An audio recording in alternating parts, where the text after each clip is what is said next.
of Marxist informational theory and MH370.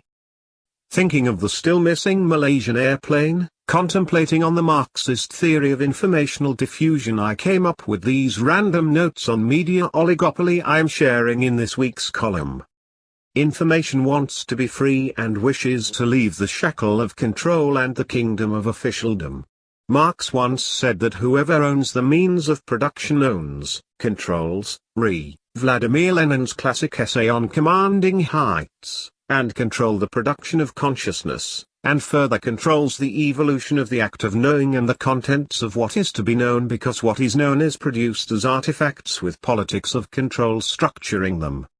CNN, the media empire of Rupert Murdoch, Time Warner AOL, and media corporations controls the production of what is to be known, albeit appearing to be producing objectivity hidden under the shibboleth of liberal democracy, whilst in essence governed by the hegemony of the tightly controlled news and informational oligarchic empire of consciousness production.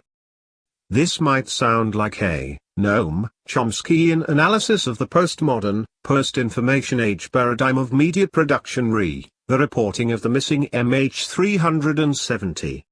It could as well be a Chomskyan view in need of a further work of deconstructionism.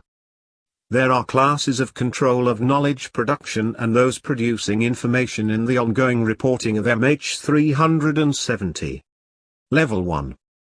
Those who know the whereabouts of the aircraft, such as leaders of the game, such as presidents and prime ministers playing the role of chief of staff of armed forces, etc., in collaboration with the warrior commander Kshatriya class and the most elite of the intelligence unit, and working in tandem and alliance with military and superintelligence. The lies, the secret must be kept, from Edward Snowden or Julian Assange. As long as the national and international security is safeguarded, the plot must be kept intact and the show must go on.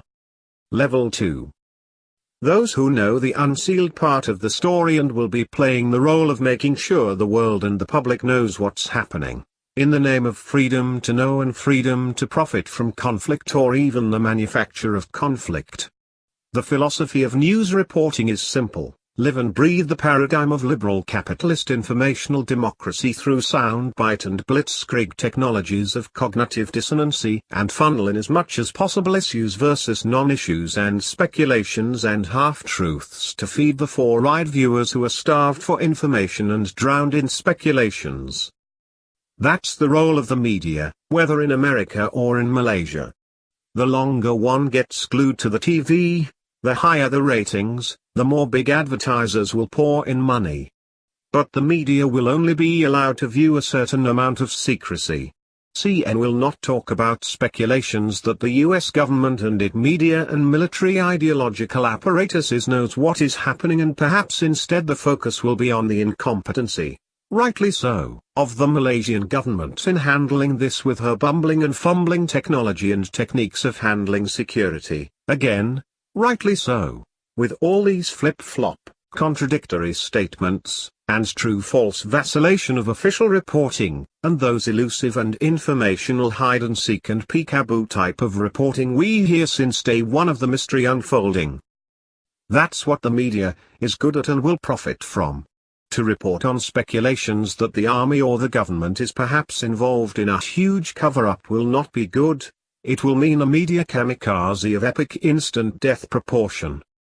CNN will report on the human side of the story, bringing in experts after experts, lullabying viewers with a thesis-antithesis synthesis fiesta of media party and focus on by-the-minute day-to-day coverage of the search for an object in May vast oceanic haystacks. The rescuers and commanders of the each search and rescue and recovery team do not have access to the sealed information on what actually happened and what is still happening. The sealed information lies with those in level 1 above. Those searching are committed to their search and doing their job for the country and for the family and in the name of solving a most mind-boggling mystery, although Google Earth can photograph your car's plate number from outer space. From the point of view of revenue generation, the longer the search the more each team can charge the Malaysian government.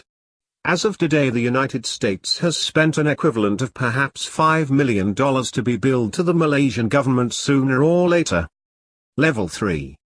Of the owners of knowledge of what happened to MH370 are the classes of people who had consumed the information produced by those in Level 2. In essence, there is both chaos and structure, and complexity and simplicity in the way we understand the kaleidoscopic and fractal nature of informational flow. And who would Marx pronounce as the winner in this informational war, a Mahabharata of media mayhem of the construction of reality? Not human beings, but technology. Media technology. Manipulated by the military-industrial complex. The Frankenstein of our Orwellian world of 1984, inhabited by members of the Animal Farm. Welcome to our global village.